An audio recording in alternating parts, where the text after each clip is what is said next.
পৃথিবীতে আপনি খুব কষ্টে আছেন,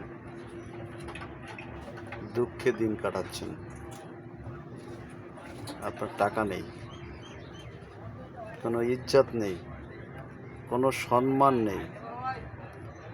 আপনাকে সম্মান দিবে ওই উপরে আল্লাহ।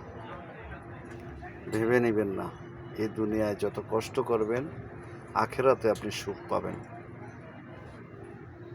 কষ্ট করে যান, দুঃখ বুকে চাপা দিয়ে এগিয়ে যান। যতদিন আপনি বাঁচবেন আল্লাহর কাছে কামনা করেন, আল্লাহ আমাকে সুখে রাখছে। এ দুনিয়াটা কিছু নয়, আজ আছি কাল নাই। 3 দিনের দিন আপনাকে কেউ মনেও রাখবে না।